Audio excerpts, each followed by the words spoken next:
Atención, estábamos comentando que ayer, cuando me pasó esto, que tuve que seguir raudo desde el restaurante, había un taco increíble en Pedro Valdivia, y esto era a raíz de un incendio que hubo en Avenida Kennedy. Miren las imágenes, por favor. La parte alta de un edificio de oficinas, ahí frente al Parque Arauco, se quemó absolutamente y ahí había un restaurante. Bueno, Josefina, nuestra Pitu, está en el lugar de los hechos y nos va a contar cómo ha sido el día posterior. Ha habido una polémica, entiendo, Pitu. Los dueños dicen que la alarma de incendios no sonó. Cuéntanos detalles, Pitu, por el amor de Dios. Sí, estamos aquí hoy día, el día posterior, pero afortunadamente también estábamos el día de ayer junto a dos colegas, con Alexandra Ratcliffe y Rafael Venegas. Justo estábamos pasando aquí en auto y nos detuvimos para poder ver qué era lo que sucedía y poder recabar todos esos antecedentes. Esto partió un poquito antes de las 6 de la tarde y la verdad es que hubo harta preocupación porque el incendio en media hora creció muchísimo. Al principio solamente veíamos una nube negra y después ya comenzamos a ver las llamas. Poca información se tenía hasta el momento porque estamos hablando de un piso 15 y por lo tanto no sabíamos si habían personas atrapadas al interior. Veíamos que salían las llamas y en algún momento también comenzaron a desprenderse vidrios, ventanales completos hasta el suelo. Por lo tanto, corría peligro las personas que podrían haber estado dentro del edificio, pero también las que estaban transitando por acá afuera. Incluso en algunos sectores también podemos ver cómo todavía hay sectores en donde el pasto está completamente quemado. ¿Qué fue lo que sucedió ayer? Se hablaba en algún momento de que podrían haber entre 7 y 9 personas atrapadas en el incendio. Afortunadamente después se confirmó que no había ninguna persona y precisamente porque el día de ayer, como sucedió en muchas empresas también, se dio la posibilidad de que los trabajadores salieran antes por el Día del Joven Combatiente y por lo tanto la mayoría de las personas no estaban. Pero todavía habían al menos 3 funcionarios de este restaurante Boca Cielo en el piso 15 que estaban trabajando y hubiera iniciado entonces este incendio en la cocina. Se habría propagado y afortunadamente habrían alcanzado a salir. Algunas personas lesionadas, pero habrían alcanzado a salir con correcto estado de salud. Mari, cuéntame. Habían harta hipótesis ayer de que habría gatillado este incendio. ¿Se sabe finalmente qué fue lo que sucedió? La información que tenemos certera es que se habría iniciado en la cocina. ¿Cómo habría sucedido esto? Si habría sido una mala manipulación de los instrumentos, de las personas que estaban ahí trabajando, todo eso se lo vamos a preguntar, por supuesto, a Diego Velázquez, que también estuvo el día de ayer aquí, el comandante, viendo cómo sucedió todo este operativo, también conteniendo las llamas que se dieron en este punto. Y me pregunta María Luisa desde el estudio si se sabe precisamente cuál fue la causa de este incendio que se da en el piso 15 de este edificio. Sí, hola, buenos días. Buenos días. Efectivamente, el foco del incendio se encuentra ya establecido en la cocina de este restaurante que está ubicado en el piso 15. El origen de la causa todavía es parte de investigación, los peritajes todavía están en rigor de desarrollo. Por tanto, yo creo que el día de hoy podríamos tener ya información para entregar a la Fiscalía. Pero sí, efectivamente, el foco es la cocina del edificio y también por el relato de testigos, que son las personas que podemos empadronar finalmente, como las que salieron desde el restaurante, de las cuales atendimos a 3. Ahora, hay hartos puntos, y también lo mencionaba Eduardo de Felipe al principio de este despacho, que no solamente se produce este incendio, que por supuesto es peligroso, sino que también las alarmas que se dan, según el dueño de uno de los pisos de este edificio, no se habrían activado. De hecho, él pudo conversar con varios arrendatarios y afirma que no se dio aviso. Esto podría haber terminado de mucho peor forma de lo que fue. Sí, ese es un tema que no puedo referirme porque a nuestra llegada ya se encontraba gran parte de las personas que se encontraban en el edificio evacuando. Por tanto, yo ahí no puedo referirme a lo que la administración pudo haber dicho, hecho, ¿cierto? Y los sistemas de activación de alarmas si funcionaron o no. Sí debo decir de que la evacuación se hizo de manera tranquila, la gente evacuó por sus propios medios. El aviso, aun cuando si la alarma no sonó, fue oportuno porque la gente ya se encontraba afuera y nosotros tuvimos que apoyar en una mínima expresión respecto a la evacuación del edificio de los pisos superiores. Ahora, también estábamos hablando de varios riesgos que se corrían, no solamente el incendio en sí mismo, sino también el material que se comenzó a desprender. Veíamos que vidrios completos caían hasta el suelo y también varios sectores de pasto se incendiaron. Había muchas personas y vehículos a esa hora de la tarde transitando. También cómo se controló esa situación. Veíamos bomberos que estaban en altura, pero también aquí abajo. Fue una hora compleja, estamos hablando casi las 18 horas. El tráfico acá en este sector es bastante intenso en ese horario y eso también dificultó la llegada de las primeras máquinas al lugar. Por otro lado, este es un edificio moderno que tiene su fachada tipo muro cortina con cristales, y por las gradientes térmicas que se generaron en este incendio, se generó explosiones en la parte superior donde los cristales cayeron al primer nivel, a la acera, a la vereda, y puso en riesgo a las personas y también a los bomberos que nos encontrábamos ahí.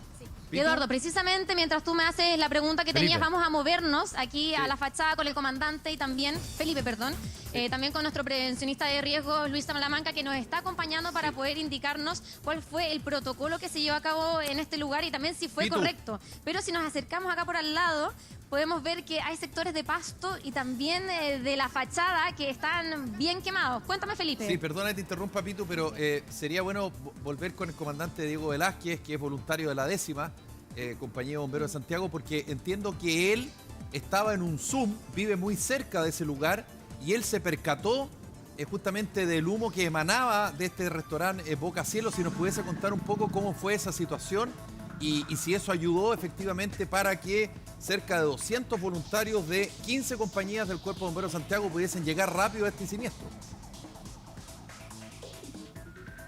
Sí, hola. Efectivamente, yo vivo relativamente cerca de acá y desde mi terraza pude visualizar la condición inicial del incendio.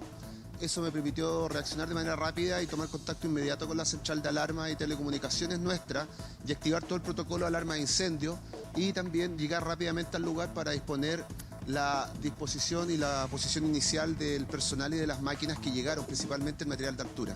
Comandante, Y yo aparte, sé que... para que la gente también pueda magnificar este incendio, llegaron alrededor de 19 carros bombas. Era una locura la cantidad de carros que se acercaban aquí al lugar para contener el fuego.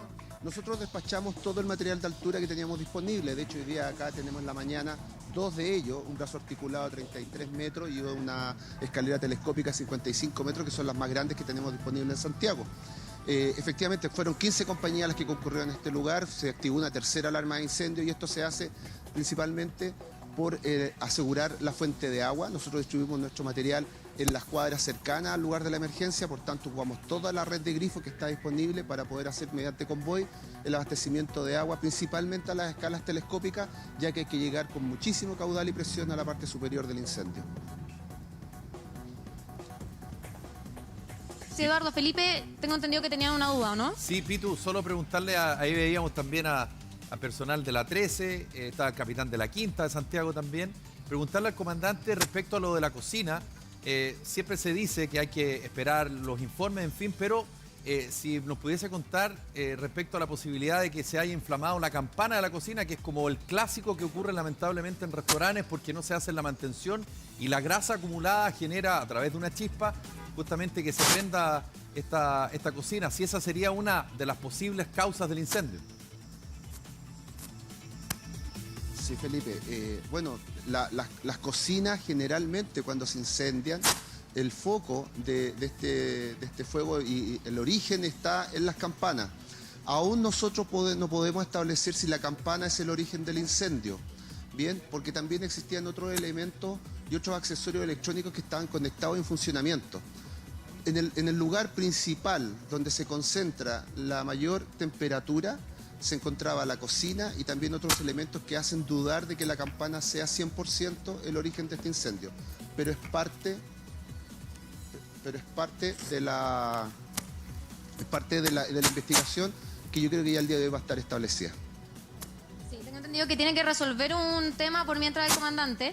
¿Les parece también que conversemos con Luis Salamanca? Vamos a estar aquí pimponeando, pero también queremos saber de los riesgos que se corrieron ayer aquí, qué hay que hacer en estos casos. Y precisamente antes de salir al aire, y estamos viendo en imágenes lo más evidente, este material que se comenzó a desprender, Luis, y que vemos que es bastante peligroso para las personas que incluso estaban transitando por acá, se paraban obviamente como siempre a sacar fotos, a sacar videos.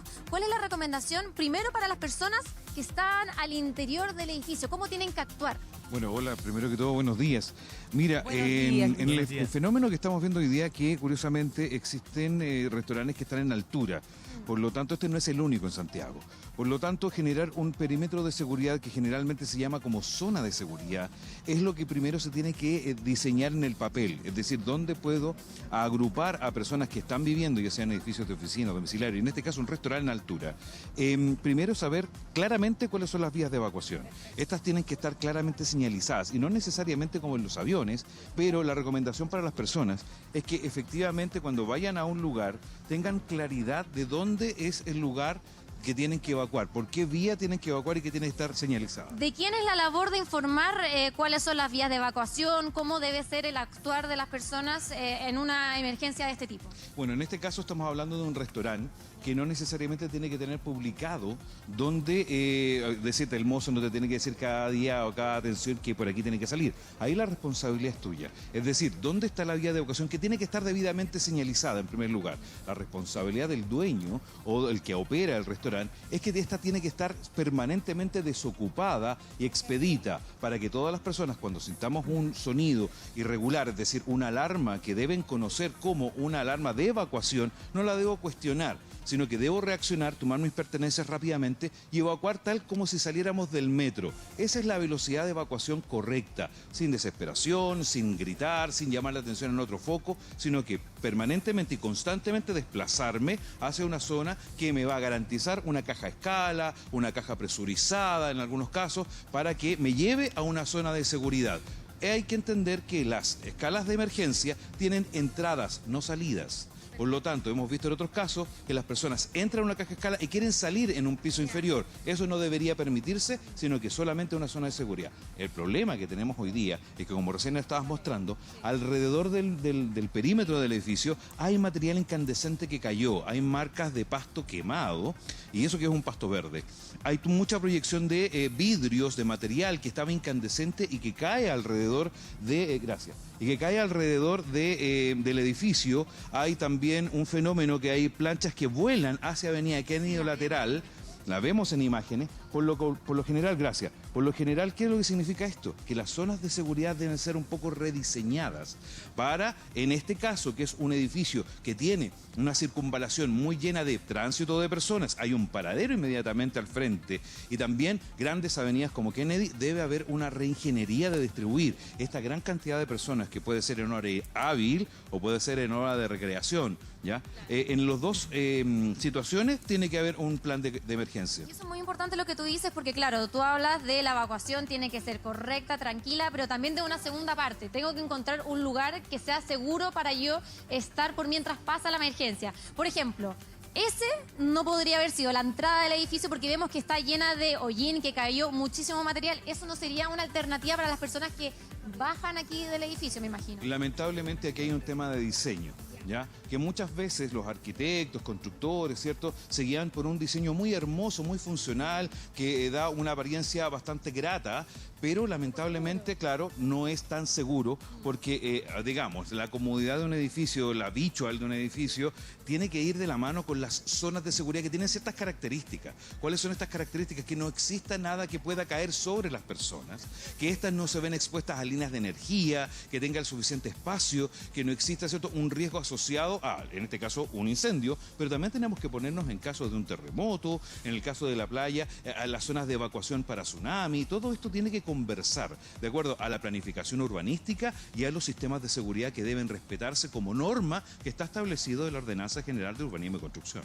Y había algo también que preocupaba mucho, ¿cierto, Mari, Felipe y Eduardo? Y era el hecho de que, claro, estos accidentes pueden ocurrir, uno no los provee, sí, pero claro, sí es importante tener todas estas medidas de emergencia, todas estas medidas de precaución para poder reaccionar de forma correcta. Y lo que reclamaba ayer el dueño de 3 de los pisos de este edificio es que no se dio aviso correctamente, no se activó ninguna alarma para poder alertar a las personas que estaban al interior y que salieran. ¿Qué sucede con esto, Luis? Mira, a ver, cuando hablamos de cualquier tipo de edificio, ya sea residencial o en este caso de oficina o comercial, debe existir un plan de emergencia y este plan de emergencia tiene que ser construido de acuerdo a las características propias de cada edificio. Quizás usted que está escuchando este despacho se pueda dar cuenta de que su edificio tiene un plan de emergencia, pero tiene que revisarlo.